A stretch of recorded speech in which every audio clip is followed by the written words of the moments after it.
Yeah, while Latinx communities are disproportionately burdened with environmental hazards in the U.S., there's limited information available in Spanish, especially from the Environmental Protection Agency. Environmental Enforcement Watch monitors EPA enforcement of facilities, as well as inspections and violations. Thus helps community know which are the big polluters in our neighborhood. However, we often have challenges with accessing and analyzing such environmental data.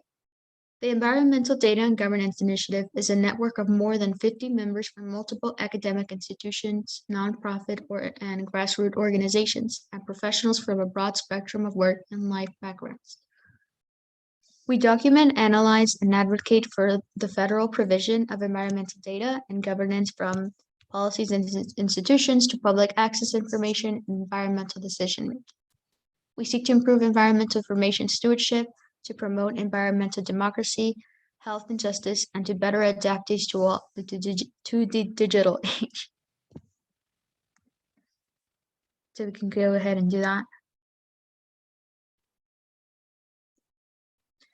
And to just provide an overview of the Zoom features, you can have the chat right here. Where is it? Right here. The raise hand button and the Q&A functions on the bottom of your bar. And we welcome questions and comments in the chat. If you have a technical problem, please use the Q&A. At the end, during the discussion, you can raise your hand if you would like to be promoted to a panelist to have your video and voice seen and heard. Otherwise, you're welcome to use the chat if you prefer. And so once again, I'd like to remind people, for anyone that might be arriving a little later, you can still participate and listen to the event in Spanish by clicking the interpreter button in the Zoom bar and clicking Spanish. Unfortunately, this option is not available for attendees calling in using your phone, but it is available if you are calling in through Zoom. And at EU, we do like to acknowledge the land we are occupying while participating in this online discussion. All of us, Indigenous, refugees, and our settlers acknowledge this land as a gathering place of Indigenous people across the Turtle Island, including tribes rooted in our regions. I myself am on Shakori land, which is also Durham, North Carolina, and I encourage you to visit the sites which will be dropped in the chat in Spanish and in English to see where you're located. And also, this is a reminder that all links used during the event are also available in the Etherpad doc, and the link for that will also be dropped in the chat once again. So we'll take a few minutes to do that.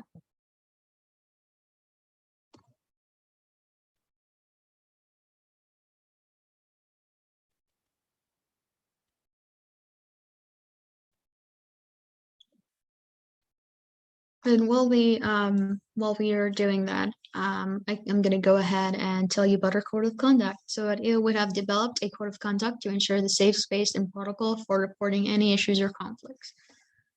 And the link for that is also going to be dropped in the chat. And again, it is also available in the Etherpad document in case it gets lost. It is a little long, but pretty much to summarize the code of conduct, we ask people to be present both physically and mentally, to respect themselves and others, and to step up and step down because everyone should have a chance to speak. If you are someone who doesn't tend to speak, we encourage you to voice your opinions, your comments and questions in any way that makes you comfortable, whether it's out loud or in the chat.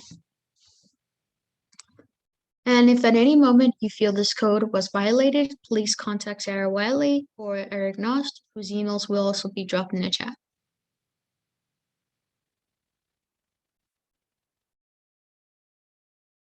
Oops, it's not moving. There we go. So here's our agenda, which is also available in the doc again. We went through the introduction portion and we'll have a presentation for our project, the Environmental Enforcement Watch. And then we will have some presentations by leaders in the environmental justice movement. At the end, we invite everyone to participate in a conversation about access to environmental data for Spanish-speaking communities. And we're going to go ahead and Lourdes, go ahead. Yeah. So to begin with a description of Environmental Enforcement Watch, we are beginning with the problem and when it comes to access to environmental data for Spanish-speaking communities. We know that Latinx majority communities tend to bear the brunt of environmental pollution more than majority white communities. For example, a study on particulate matter, which is solid and liquid droplets in the air that affect human health, shows that Latinx people are on average exposed to 7.2 units, while whites are on average exposed to 5.9 units of particulate matter. And given this burden of environmental pollution, where would we look to find the worst polluters in our neighborhood?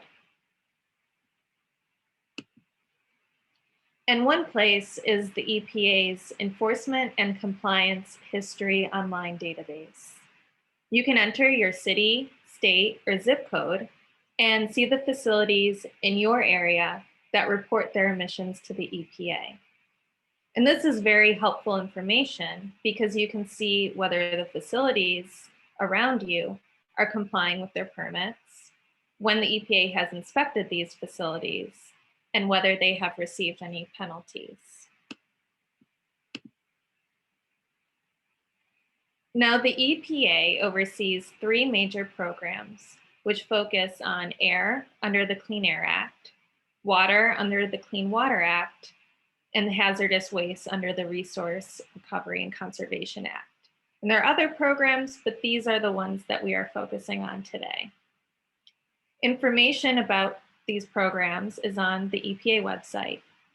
Although the EPA site is available in Spanish, some of the resources from the site, like articles on the Clean Air Act and the Resource Conservation Recovery Act, are not available in Spanish.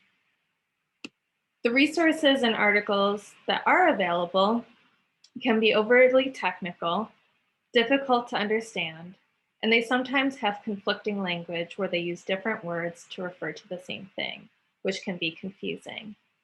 Overall, the EPA website itself is somewhat accessible, but there's some work to do to make it more.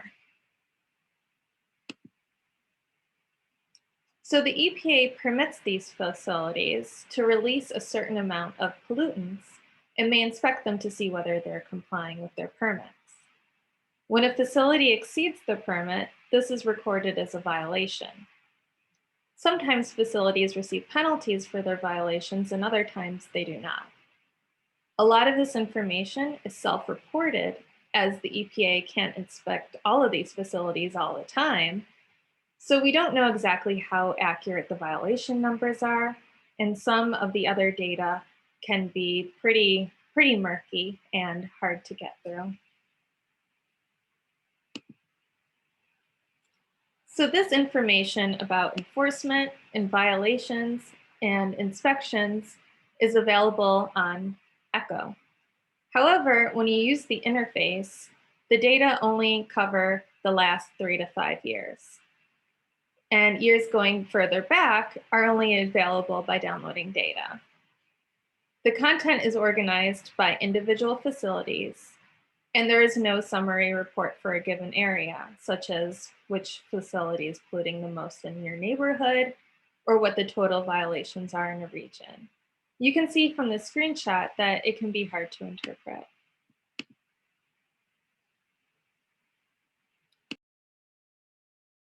Okay, there we go. Unfortunately, the only way to get to this data is through the ECHO portal, which is only available in English. And even then, the data and the ECHO site resources are only available in English. The only resource that is available in Spanish on the website is this page for reporting environmental violations, which is a great start, but nowhere near enough to make this information available to Spanish speakers.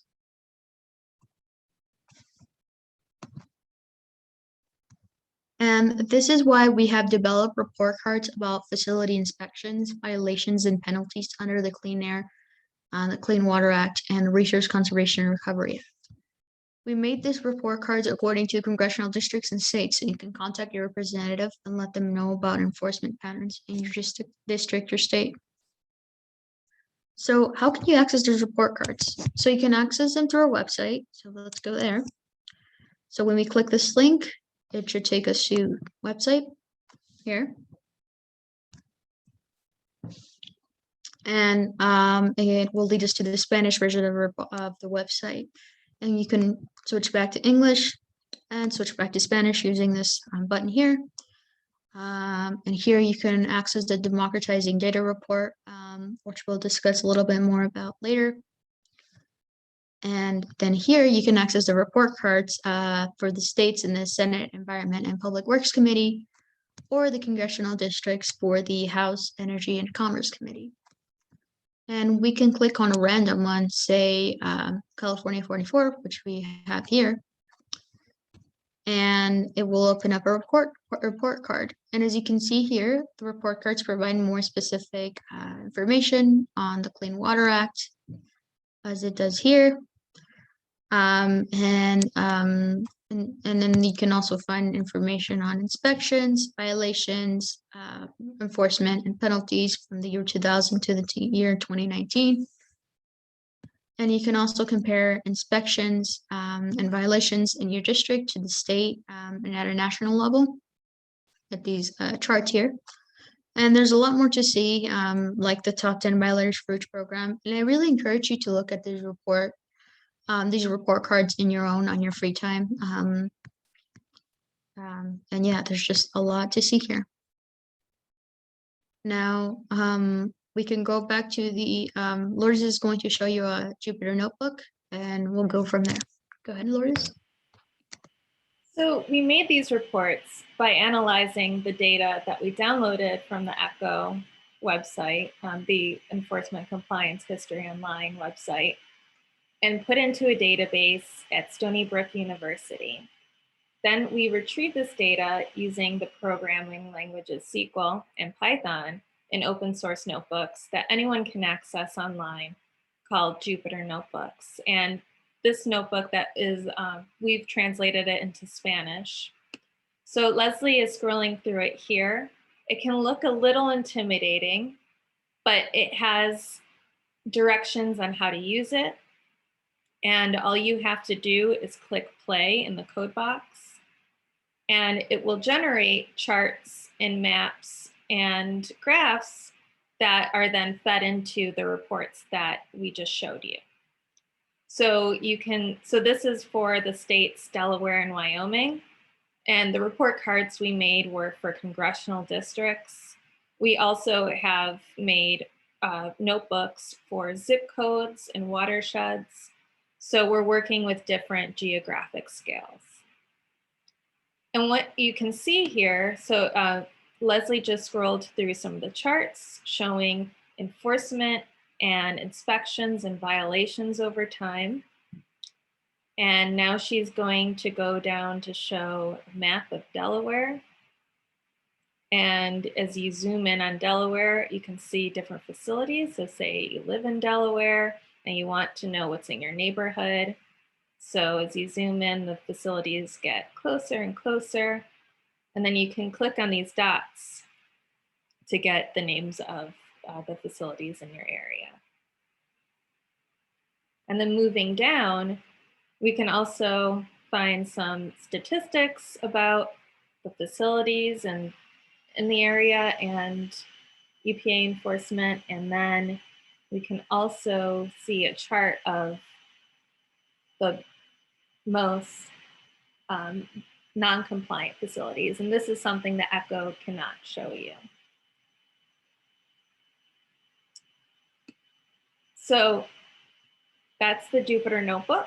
And if you're interested in learning more about it, feel free to contact us, because right now we're working with communities to run their own. And so this Jupyter Notebook and our work with the report cards went into a report called Democratizing Data.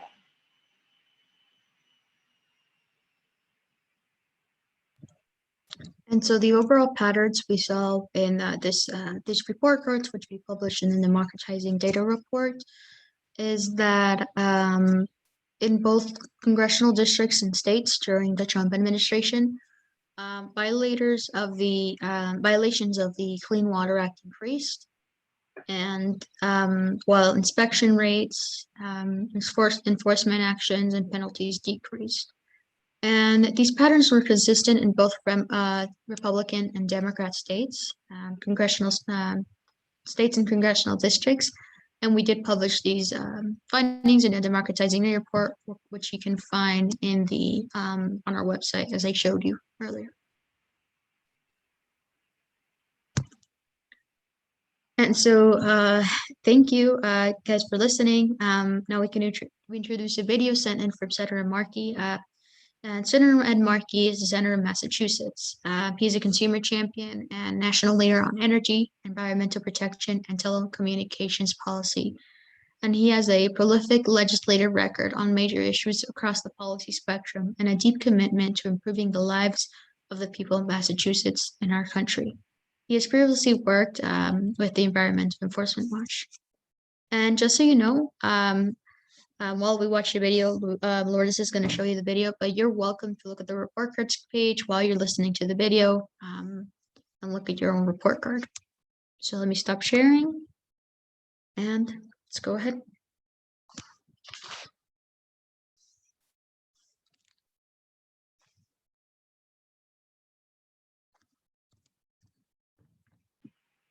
Let me just make this bigger.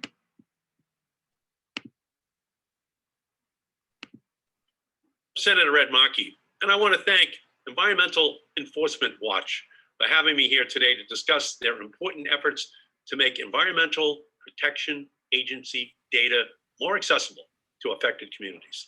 Too often, people of color, marginalized communities, low-income communities bear the brunt of pollution and other environmental injustices.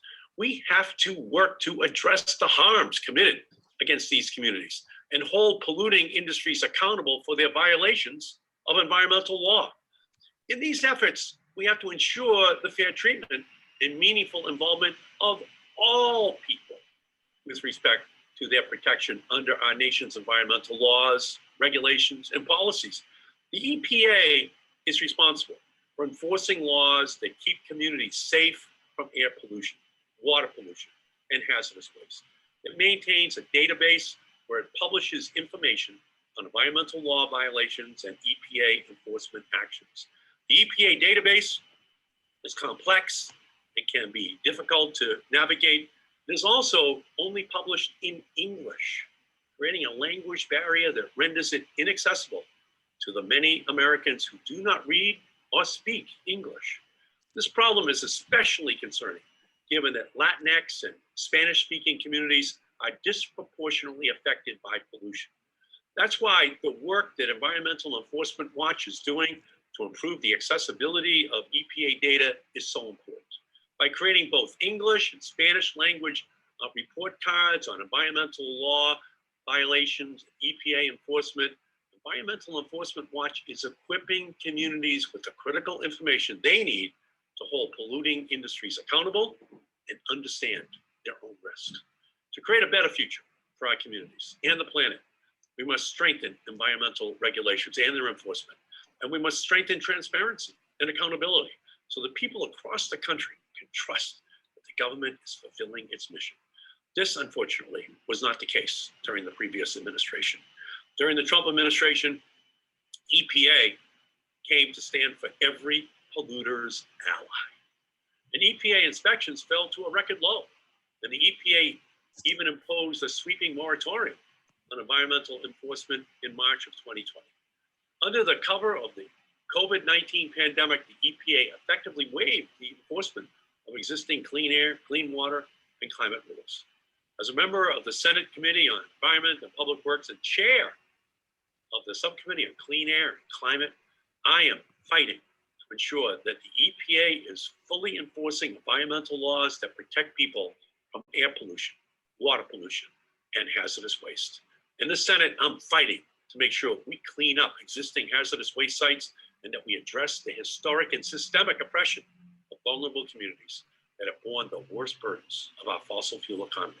Our future, our children's future, and the future of our planet depends on what we do to address today's public health and environmental issues. I will continue to work with EPA Administrator Michael Regan and the rest of the Biden administration to restore and strengthen the federal government's commitment to scientific integrity and the enforcement of environmental laws. I thank the Environmental Enforcement Watch for its invaluable work in ensuring that EPA's enforcement work is accessible to everyone. And I look forward to continuing to fight alongside you for transparency, for accountability, and for protection of all communities. Great.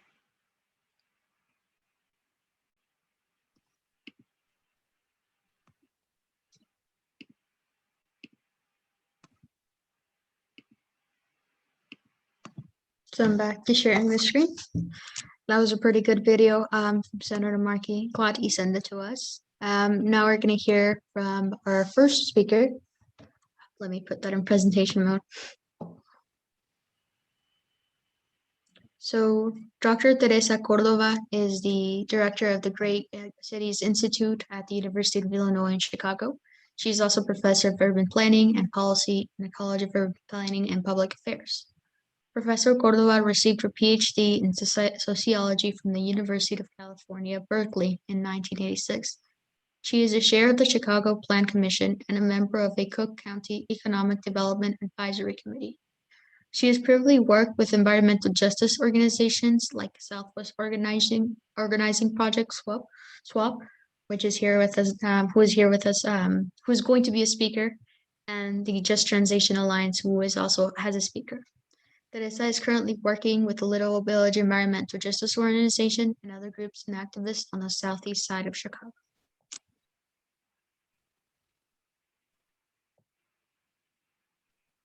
So we can go ahead,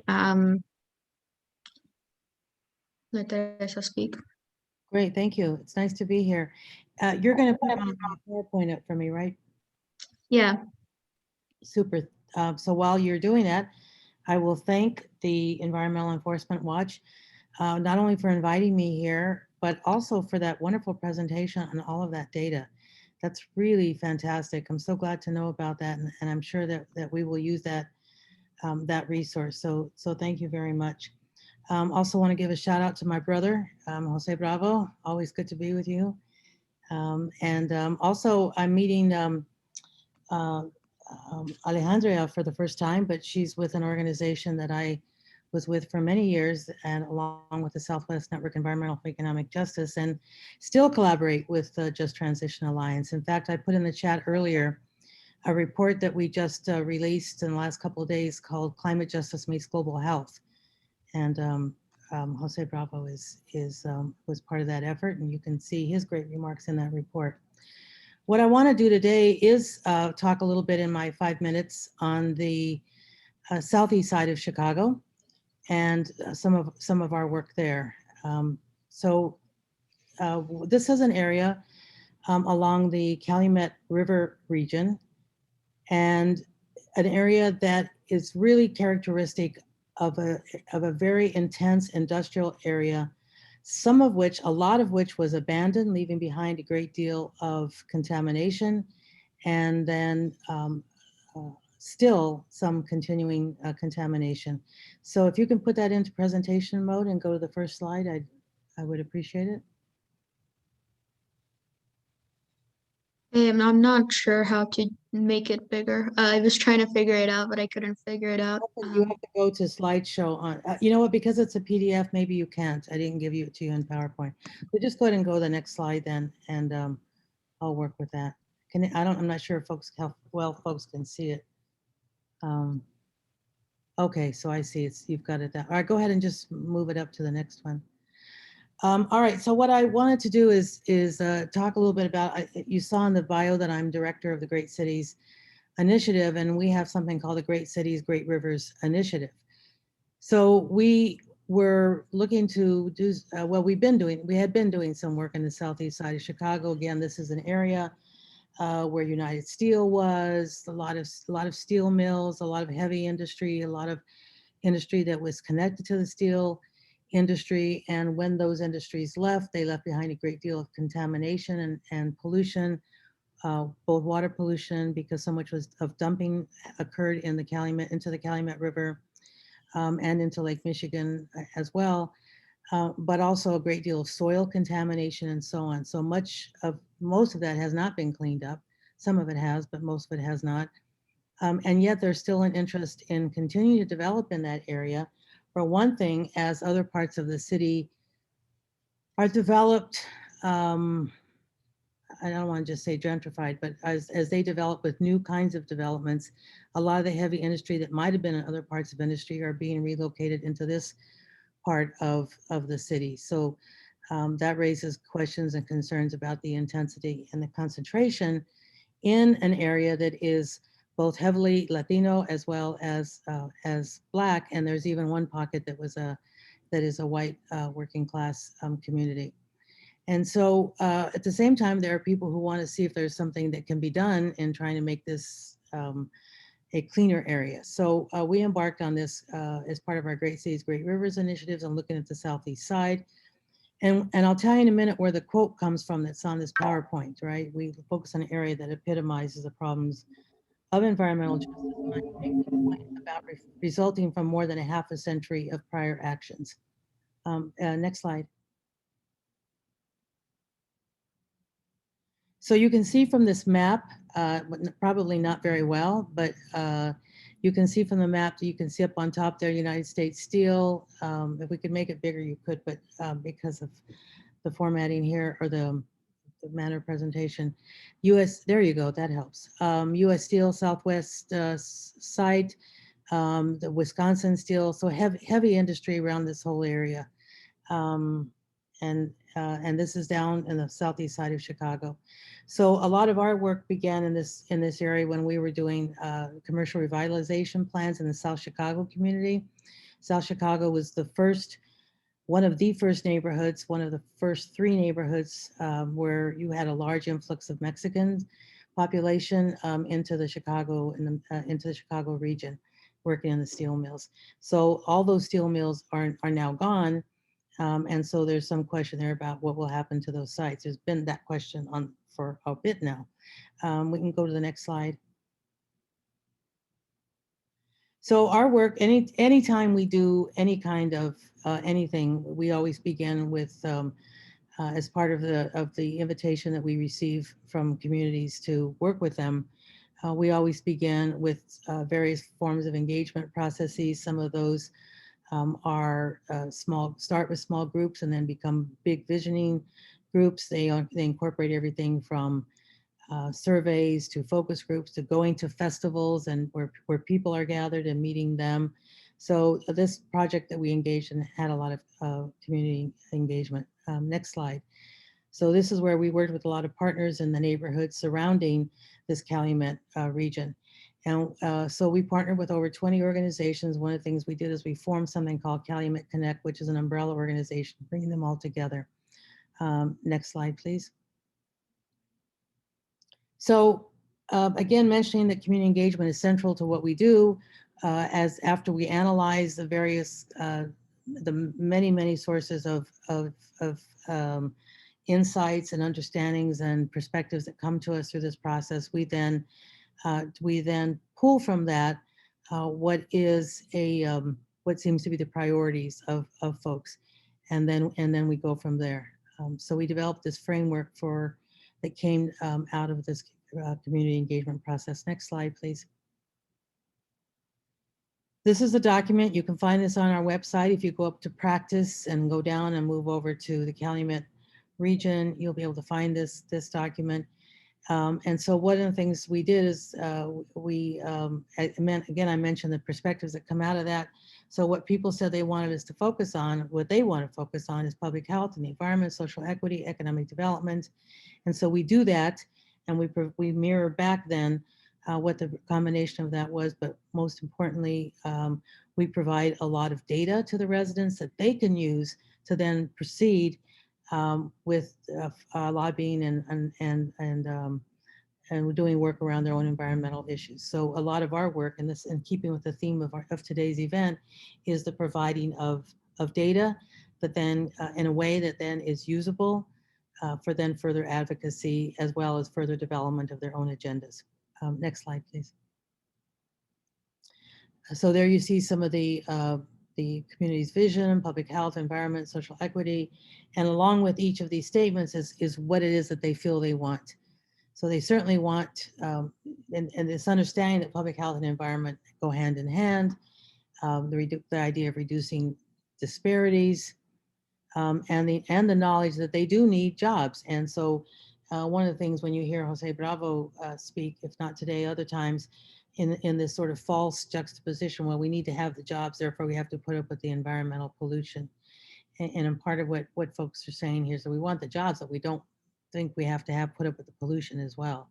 And especially when some of the data that we've done shows that a lot of the people who are filling these jobs are not necessarily the people living in these communities. So people come to and they work here and then they leave, and then the contamination then is left behind by those who live there. Next slide, please. So the overall vision is that this is, again, comes from the processes working with folks.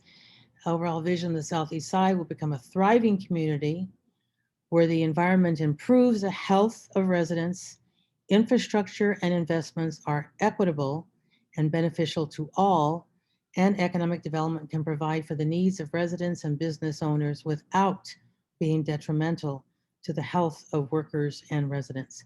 Next slide, please. So you can't really see this too carefully, but again, you can go with the document and see. So one of the things that we did is we provided them, thank you, Leslie. One of the things we did is we provided them a timeline of some of what's been going on in their own neighborhoods. And many of the people we talked to were actually involved in many of these events, but giving a timeline that talks about each of these, of the various forms of activism and what it resulted in. And so what they were advocating for or against, what the impact of that was, what the outcome of that was. And we did that from 1980 up through, I believe, 2018. Next slide, please. And you can see in this timeline, we also mentioned the various people that were involved. And I want to keep going through this relatively quickly so we can keep our conversation going. We also then provided a lot of public health data and a lot of demographic data. And that's a lot of what we do a lot when we work with folks. We give them a lot of data that they can then use. And so in this case, pulling from this is why your data would be really great for us. It would have been nice to have added something along that, and maybe we could at some point, but it's comparing sort of the different neighborhoods. So we focused on 3 neighborhoods in this area: South Chicago, East Side, and South Deering. And you'll see there the numbers of people without health insurance, the asthma rates, lead toxicity levels per 100,000, stroke deaths per 100,000, and life expectancy. And part of what we did is we do with all of our data, we make a comparative. So we're comparing these 3 neighborhoods, but then we compare it to the city of Chicago as a whole. And then we compare it to those neighborhoods in other parts of the city that are more affluent, more white. And you can see then some of the differences in terms of some of these health indicators. Next slide, please. We're at time. Okay, and I think I've got 3 slides left. So then we also identify then where the potentially hazardous sites are. You can see this. And so not so much, I think, in what I'm presenting to you here, but we do a lot of mapping with our data. And then the next slide is and so then these are cleanup opportunity sites, looking at the various brownfield developments, where they currently exist, what their current conditions are, and sort of what some of the cleanup issues are. Going to the next slide. Some of the guiding principles for that cleanup, and you'll see that we pulled out 7 of the, 16 principles from the Environmental Justice First People of Color Summit as key to some of these efforts, and the idea of advancing environmental justice and eliminating disparities in health outcomes becomes really key in these principles. Next slide. So some of the considerations for the future: prioritizing remediation, increasing access to public health resources, advocating for more environmental health programming, and building the organizational capacity. So you can visualize, you can see that glancing at that slide. Let me go to the next slide. Obviously, we need stronger enforcement, stronger regulations. One of the things we've been, not we great cities so much, but environmental justice activists have been really trying to push for getting a Department of the Environment at the city level. There had been one, but there isn't one. This is a big struggle and something they continue to fight for. They'd hope that this mayor would make that happen. And then obviously the importance of collaborating with the Department of Public Health to ensure that the contamination is both identified and that health impacts are mitigated. Next slide, which is a second to last slide. Here's what's still needed. Obviously, the better environmental data, along with the analysis of their impacts. A lot of times we get the data, but what is the impacts of a given environmental contamination site? How does that show up? And so Little Village Environmental Justice Organization has done a lot of that with respect to the truck traffic, for example, and some of the asthma issues they face over in Little Village. And then clearly something that's important to you all, which is the accessibility of that data. Awareness of among the elected officials and decision makers. I think this is something the EJ movement has always done, is to try to educate them and make them aware. Equity in zoning and permitting, and certainly more community participation. And then the last slide. And so I wanted to call attention to this. There's always these ongoing struggles, but here's something that has made a difference. So we had a big issue there around General Iron, which was moving from one part of the city that's being cleaned up to being concentrated in this area. Stop General Iron. There was a hunger strike for about 30 days. People have been fighting really hard from that, but here's the good news, that you see pressure from Biden's EPA chief, and basically saying to the mayor they need to halt and there needs to be a study. And again, this is an example of where data will be very important. You see there where my quote came from about this area epitomizing, because this is all taken from the same area, epitomizing the problems of environmental justice that result from a half century of prior actions. Actually longer than that, really a whole century. So with that, I give it back to Leslie. Thank you. And so thank you, Dr. Teresa, for her great presentation. We're going to hear from our second speaker of today. So Alejandra Lyons is MCRP, is an environmental justice organization from Southwest Organizing Project Albuquerque, or SWAP. She is a Chicana organizer from Los Lunas, Nuevo Mexico, and a first-generation college graduate with a master's in community and regional planning from the University of New Mexico. Alejandra first joined SWAP as the SWAP staff as an environmental and food justice intern in 2015. Then later she worked at the YES team lead during the summer of 2017. Alejandra worked as a program assistant for the Center of Social Sustainable Research. She has also worked to help launch the Bosque Cultural Healing Initiative. Being from New Mexico, she understands the importance of protecting land-based cultures while standing up against opposing industry. And Alejandra, do you need me to share the screen? Yes, can you allow me to share? I just have a quick map and photo. Yeah, so I'll stop my sharing. Perfect. Yes, and it's such a big deal to have Teresa on here because I mean, I've crossed paths with Teresa myself, but as an organization, you know, Teresa's done a lot for our community here in Albuquerque. She was actually the, I believe, chair of the school that I actually went to here in University of New Mexico in the planning department. She helped serve, you know, as I believe a commissioner here, and was a part of SWAP and has, you know, knows a lot about some of the stuff I'm going to talk to you all about today. So just to put into context, the Southwest Organizing Project, we are a 40-year-old, now going to be 41 years old in September, Chicano organization. A lot of our activists or young activists of color that came out of the Chicano movement that wanted to give power back to the community, and a lot of these land-based folks that we still come from, my family's from Los Lunas, and so we deal with heavy industry. New Mexico is a very extractive state as far as our economy. Right now, we are in the midst of talking about a lot of just transition issues, moving away from oil industry. Yes, I will definitely speak slower. Very sorry. I have to be conscious of the interpreters. But a little bit, one of the communities I wanted to talk to you all about today is San Jose, which is a community here in Albuquerque.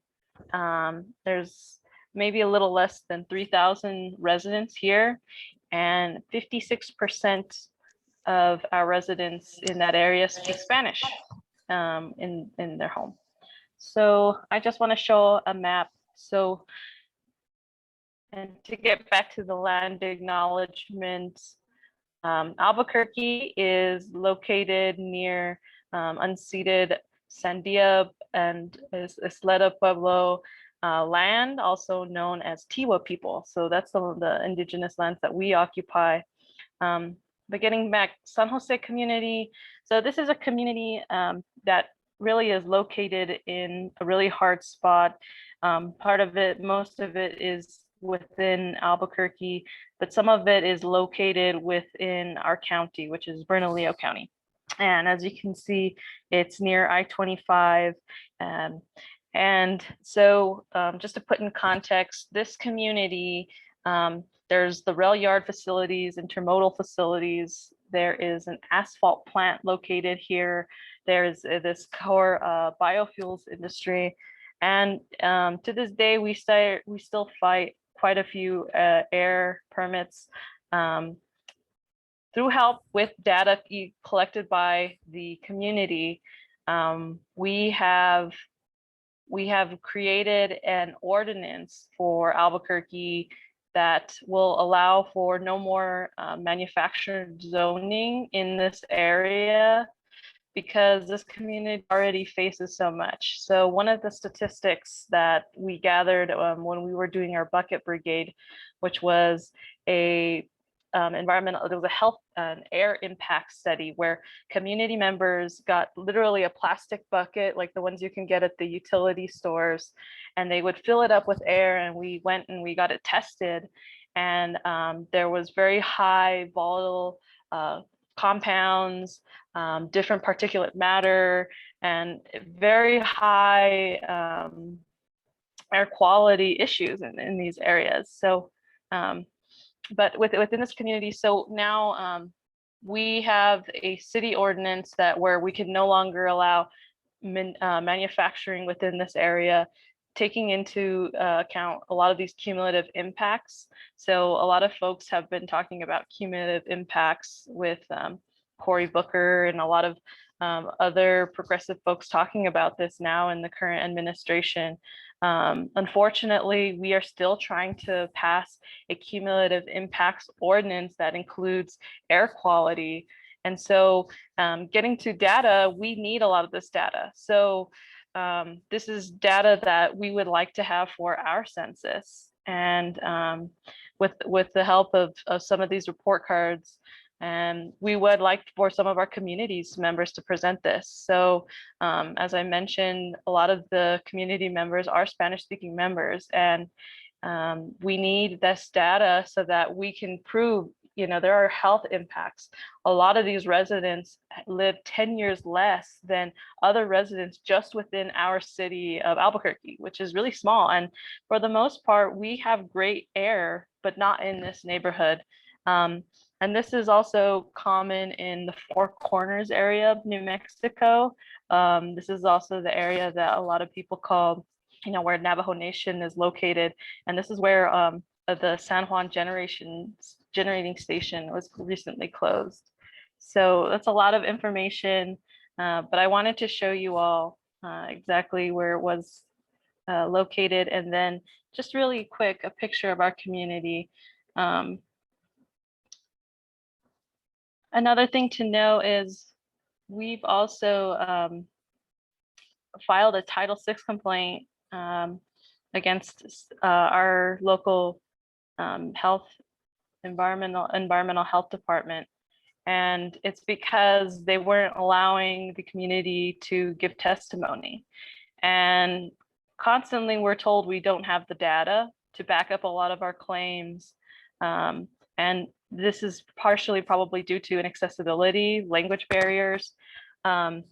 So currently we're still in negotiations with our city and local environmental health department, but these are things that, just to contextualize what is going on in New Mexico, and this is just one community of many. And so this is just the example of some of the on-the-ground organizing here that the Southwest Organizing Project is currently engaged in. And really what this is about is giving power back to the community so that they can talk about, they need a good neighbor agreement from large industry. And that's what our organization has done and we continue to do. And so this shirt and this pictures of the community members says, stop poisoning our families. And on the back shirt is do your job. So we're a bit of an organization that likes to stand up against these kinds of industries. So I'm sorry, my connection I see is not very great. So I will pass it back to Leslie and stop sharing my screen now.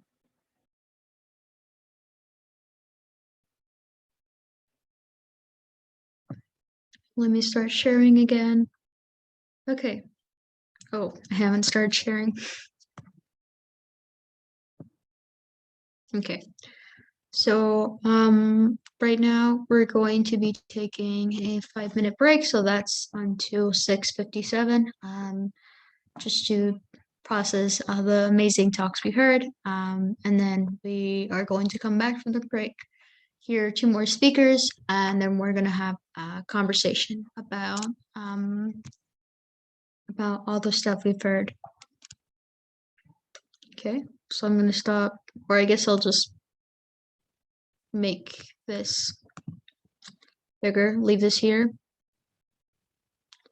and we'll come back.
Okay, everyone, so we should be coming back at 6:57, and we'll just wait about a minute to get everyone back. Or more like 30 seconds. Okay. I'm gonna go ahead and start sharing my screen again.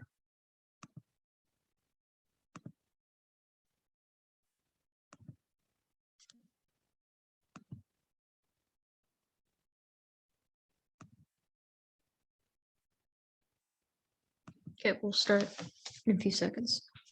All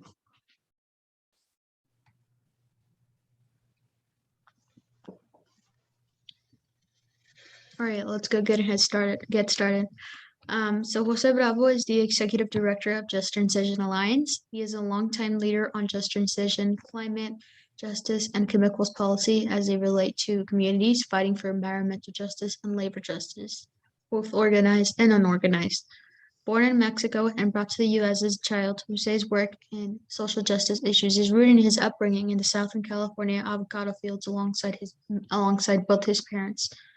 Since 1991, Jose has gained recognition as a national and international leader both in environmental justice and climate justice movements. Over the past 30 years, as a community organizer, Jose has worked on numerous campaigns in the U.S., Puerto Rico, and Mexico. So we're going to go ahead and let Jose get started. Well, thank you for that introduction. And I'm talking to you today from Kumeyaay territory on the Mexico-US border in San Diego, California. So, you know, a lot of what Teresa was talking about is really important, but, you know, the reality is that we need more centers like Teresa's to give out information to communities. And because we have in the past needed a lot of information, community organizations such as SWAP and many others are the organizations that take on the task of translating information, both the technical information and both the language aspect of the process. So, you know, again, I think governments should do a better job. And, you know, when we do talk about enforcement, I want to move into this enforcement piece. Not all regulations are created equal. And, you know, a lot of regulations depend on companies actually reporting, and many companies underreport. And when we see regulation and how it's applied in communities of color and low-income communities and indigenous communities, a lot of time we see that there's a disproportionate, there's disproportionate impact because of many other types of environmental problems in our communities. But when we see these regulations put in place, we see that there's selective enforcement as well. So in many communities of color, regulations are enforced differently than they are in white communities and more affluent communities. So again, I think that what little information we get from industry and what little enforcement, and I will say little enforcement, there is of environmental regulations in the country, that still plays into the issue of health effects, access to information, access to education, and many other things that go along in our communities. But we also have to look at the fact that when we have a community meeting in a community, there usually is not a federal official, even a state or a city official available to give that information out. We have to decipher that data and give it out into that process. And then I think that if I can make a recommendation to government agencies that are thinking of translating, not all Spanish is the same. A lot of the Spanish that we speak here on the Mexico-US border is much different than the Spanish spoken in other places in the United States primarily. And I think it's really important for government agencies to to get to know and to understand who your audience is and how to deliver those types of messages. I wanted to bring up this issue around cap and trade. You know, I saw that Ed Markey was on the video, and there was this thing called Waxman-Markey bill. And I just wanted to give you an example of regulation or proposed regulation in this case and how it would impact communities of color. The Waxman-Markey bill was really pushing for cap and trade. And cap and trade started here in California with AB 32 many years ago. And we have always said that we don't support commodifying the air, commodifying the water, commodifying the earth, the natural resources and other things. And as a result, you know, we have very clearly now understood that cap and trade is not beneficial to communities of color. The impact of air emissions is going up in communities where there's disproportionate amounts of industrial uses. So for us, cap and trade was not something that we would have supported and we didn't support. And ultimately, to tell the truth, we were actually happy that the Waxman-Markey bill didn't pass legislation. So again, I think it's important for us to also think about how we translate data. When we translate data, a lot of our communities don't have the capacity to understand big technical terms and actually move towards understanding what those impacts are, unless, again, community organizations and other organizations translate that data. And in many instances, our communities aren't necessarily word driven, but they're driven by more around what's called popular education. So we have to look at different types of relating data and information to our communities. It's super important. I remember working and supporting the issues around that swap had with Intel in New Mexico, and the impacts that Intel was going to put on the water in New Mexico, and how the state was subsidizing Intel, you know, to literally like $1 million per employee in regards to the use of water. A lot of people didn't understand the fact that those issues were linked. So there was toxics that were being put in the water by Intel, and at the same time, Intel was taking millions and millions of gallons of water out of a sole source aquifer that the community depended on. And so we really need to put a lot of these things together and understand that information is important, but it's also the way that's delivered that's important. Thank you.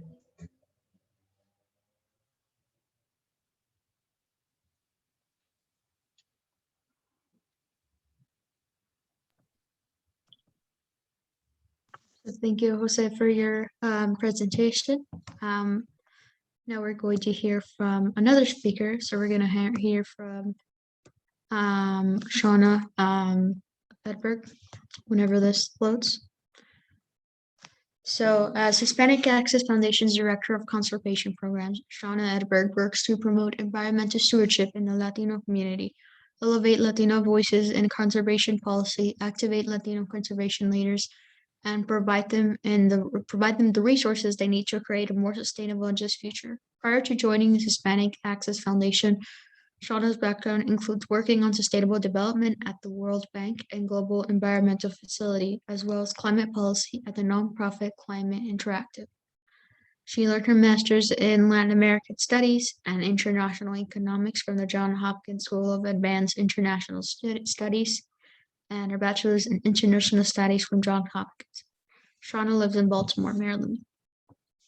And Shauna, do you want to share your own screen, or do you want me to keep it like this? We're good. I don't have any slides, so you're just gonna have to look at my face. Sounds good. Well, hello, everybody. Thank you so much for having me. As Leslie said, my name is Shauna Edberg, and I'm the Director of Conservation Programs for Hispanic Access Foundation. We are a national nonprofit with a mission of connecting Latinos with partners and opportunities to improve lives and create an equitable society. In our conservation program, we work to enable Latino communities to be stewards of the environment, activate new environmental leaders, and provide them with the resources they need to be effective advocates, and elevate Latino voices in policy and decision-making. I want to illustrate what's at stake here when we talk about information accessibility and environmental justice. Creating change starts with knowledge, and it starts with the imagination to envision a better world. To begin with knowledge, a very timely example is the pandemic. You may be aware that Latinos and Black communities have been hit really hard and suffered worse than white communities. In fact, the data shows that communities of color have seen 3 times the deaths per million than less vulnerable white communities. 3 times. And COVID-19 is very much an environmental justice issue. Studies show that the coronavirus that causes COVID spreads more quickly in polluted air, and exposure to air pollution is directly correlated to COVID mortality. Latino communities are more likely to be breathing in polluted air in every breath, putting these families at higher risk. And they're also less likely to have access to the green space that alleviates pollution and gives you safe places to exercise and boost your immune system. At an individual level, knowing your level of exposure to these hazards can help you make the decisions you need to protect your family, if you have the time, mobility, and available funds to do so. But at the societal level, we have to make these connections and the very human stories behind them available to policymakers, and we have to urge action based on this data. So making data available, accessible, and easy to use for Spanish speakers allows community members to advocate for the health of their communities and raise the alert to decision makers on the pollution that is harming them. In our work at Hispanic Access Foundation, we have a multi-pronged strategy for addressing environmental injustice. For one, we bring information to the communities that most need to act on it. For us, this often means hard to reach immigrant communities that may be language isolated. In particular, we work with faith leaders and faith communities on financial empowerment, healthcare, career development, and environmental issues, how to be a steward of God's creation. We work with the federal government to offer internships to talented young Latino scholars at the National Park Service, Fish and Wildlife, and many other agencies and organizations. Something we hear from these young people over and over again is, I didn't know these types of opportunities were available to me because I never saw anyone who did this job and looks like me. So as the Biden administration creates plans for a civilian climate corps and a national conservation plan to protect 30% of US lands, waters, and ocean by 2030, we have to keep pushing to hire from communities of color and from environmental justice communities. Otherwise, it's just too easy for the lives and struggles of environmental justice communities to remain invisible and our concerns unheard. Also, in terms of creating community, we have an initiative called Latino Conservation Week every year, which is coming up in July. So the week of July 18th, we partner with hundreds of organizations to make the outdoors more accessible to Latino communities and to celebrate environmental stewardship among Latinos. We'll have events like hiking, bird watching, barbecues, river rafting, and online digital conversations as well. It's a ton of fun. We get a lot of issues covered, and I highly recommend you check out latinoconservationweek.com to see how you can get involved with some of these fun events. One other thing I would like to share with you all is a white paper that HAF releases every year called the Conservation Policy Toolkit. This toolkit contains an overview in a bulleted, easy to read format on how pollution and climate change affect Latino health, jobs, cultural heritage, recreation, disaster preparedness, public opinion, and equity and justice. We also have a set of policy recommendations that flow from the findings in this toolkit that can be applied at the local and national level to make progress on climate justice and a healthy environment for all. The toolkit is available in English and Spanish, and we will drop the link in the chat in a moment. it's really useful to have on hand if you ever want to talk to your representative or your local mayor or anyone else about conservation, climate change, and environmental justice in the Latino community. And that leads me to the advocacy that we do on environmental justice. We do direct advocacy, so that's where we talk to congressional offices and the Biden administration about issues ranging from wildfire response to oil and gas pollution. And we also work to develop Latino leaders who can advocate for themselves and their communities. In March, we held our first ever Latino Advocacy Week, a week of capacity building and direct advocacy to local and national leaders on the issues our communities care about. If you want to learn more about becoming a citizen advocate, or if you just know someone who simply cares about an issue and wants to take action on it, you can download our Latino Advocacy Toolkit in English and Spanish, and that will guide you in where to get started. And you can also check out latinoadvocacyweek.org for that and to find out how to get involved in Latino Advocacy Week next year. I will shortly be dropping all of these links in the chat. Thank you so much for listening, and feel free to send me an email if you want to learn more or partner with us or have any questions. So that's Shauna@hispanicaccess.org. I'll put that in the chat. Thank you.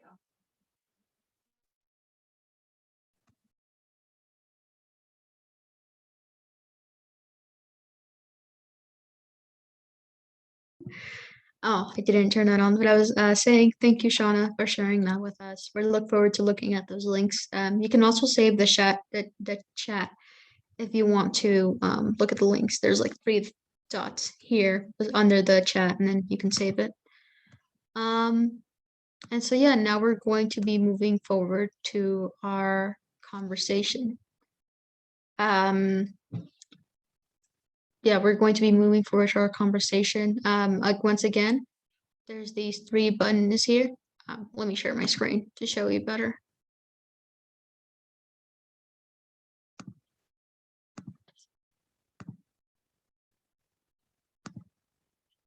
So there are these 3 buttons here, and then you can use the chat button to write questions, and then we can answer the questions out loud.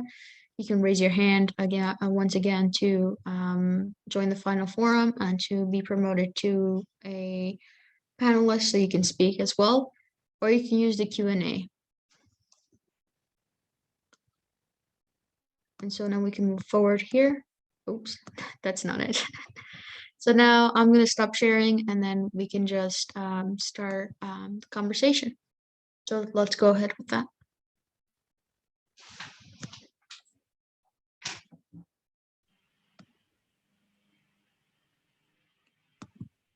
And again, if anybody wants to go on video and say your question or write it in the chat, you can raise your hand and we'll promote you to be able to do that.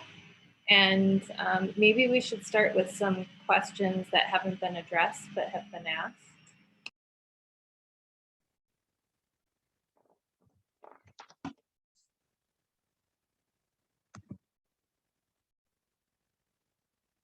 I think Teresa, you already answered this, right? They answered the question in the Q&A. Yeah, but I've got another one from Ashley, and I'm working on getting her the answer right now on the. Okay. She asked about the timeline, why we chose 1980 as the beginning of that timeline. So I'm working on getting her an answer for that right now. So hopefully I'll get that in the next couple of minutes. But there's another question about a lot of technical information about the local area and how would you suggest community members could get started? Because I think the answer to the question is we did begin with 1980 because that's what the sort of community said was a relevant timeline for them. But, you know, it always starts with, you know, the invitation from the community groups that are working. And so I think that, you know, that's how you start and you branch out from there. So we've done everything from having big meetings where we conduct visioning sessions. So that's always a really good strategy, door-to-door work, going to where people meet. But I'd be happy, Ashley, you know, to follow up with you in more detail and even put you in touch with the folks that were like the project directors of this that could give you even more specific information if you want. So you can contact me at tcordova@uic.edu. Okay, here's the answer. Just got the answer to your question. That's around the time that the issue started being documented in the neighborhood by the EPA and others. So it was an issue of what was documented. So that's why it was 1980. So cool. I got the answer to your question in real time here. Thanks for asking that. That's it's a great answer. So I thought we'd get started with a couple of questions. I guess discussing environmental data. What data do you wish you had access to? And are there environmental health issues you wish you knew more about? And this is open to anyone that is happy to speak, any of the attendees or the panelists.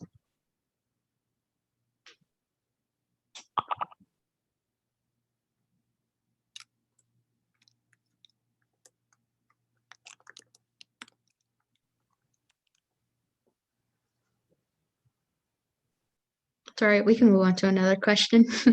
No one has anything for that, that's all right. Well, we're all being shy, no.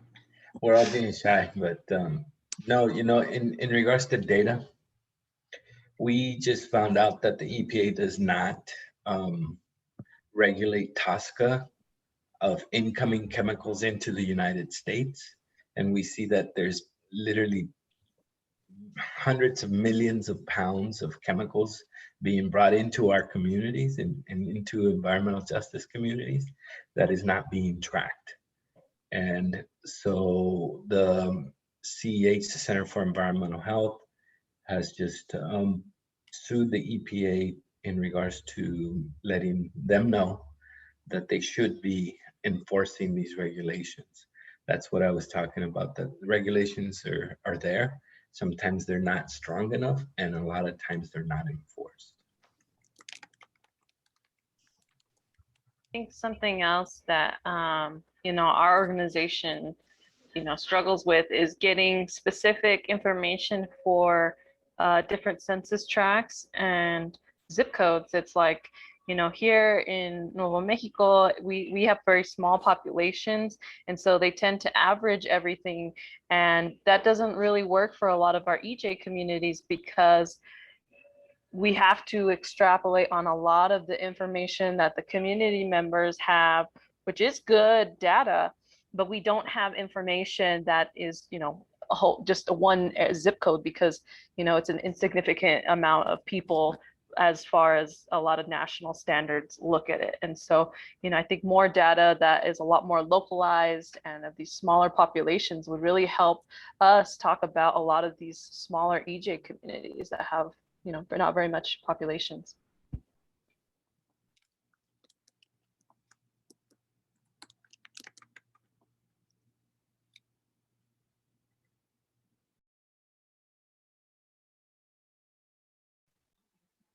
I think that's definitely something that's come up with some of the work we've been doing with watersheds. Some of the groups that we've been working with have asked for smaller I guess smaller geographic locations because originally we're just thinking of watersheds, but then they were thinking of sub watersheds as those were a little more localized. And then we were thinking of zip codes and trying to get data at that level. And it's been a little difficult, but it's been manageable. And I think that's only because the data we have is enough, but I can see how that would be more of an issue if the communities you're researching are already low population and that data is just not available.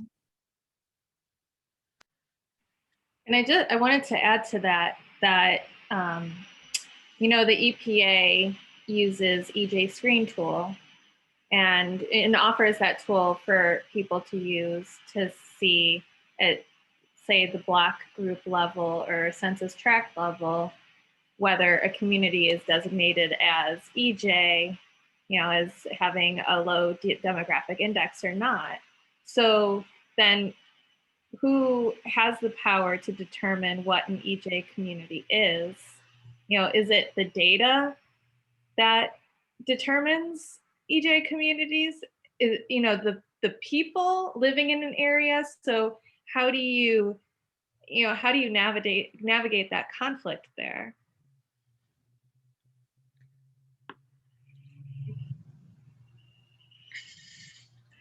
That's a Jose Bravo question. You navigate that conflict by saying, one of the principles that Teresa had brought up with environmental justice is that we do speak for ourselves. And the fact is that our communities are disproportionately impacted, not just by environmental impacts, but by the lack of health, the care, the lack of access to information, a bunch of other things that come into play. So yeah, we have the determination of identifying ourselves as EJ communities. And the other pieces that I think are of interest to Alejandra and Teresa is that a lot of our communities, are disproportionately impacted because they're zoned different than white communities, right? There's no white community here in San Diego that has both industrial residential. There's none, zero. There's a bunch of barrios, communities like Barrio Logan and Southeast San Diego and National City and all the areas where there's larger congregations of people of color and low-income communities that do have that type of zoning. So who makes that decision? Local zoning boards do. Who makes that decision? The counties do.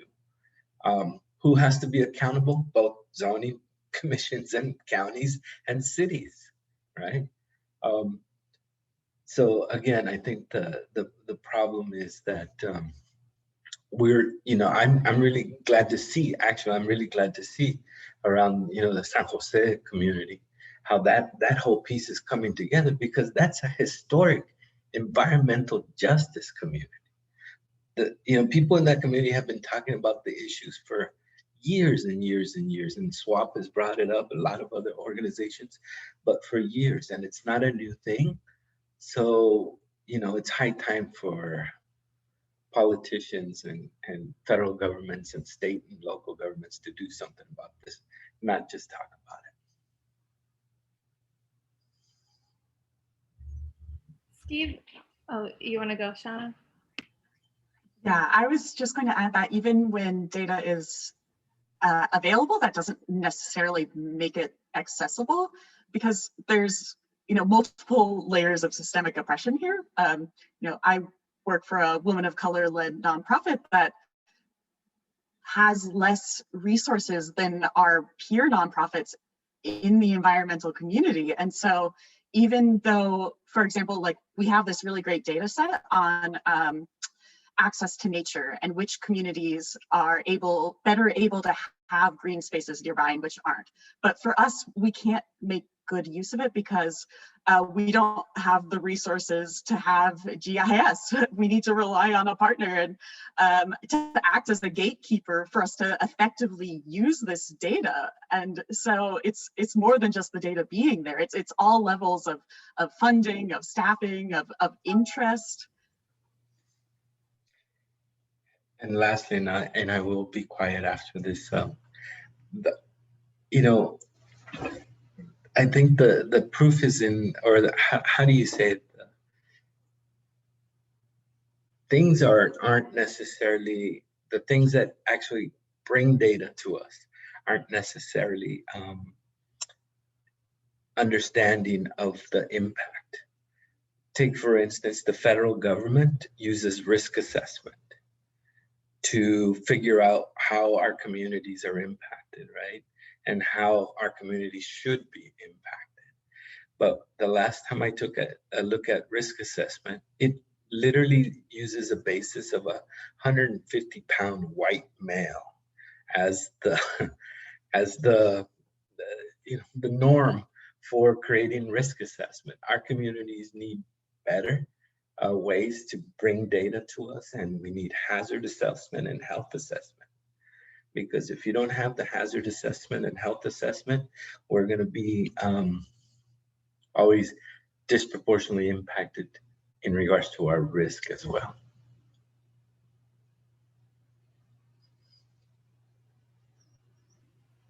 I think we can go to one last question from Steve. Would more detailed data, the amounts of pollutants emitted by specific facilities, be useful?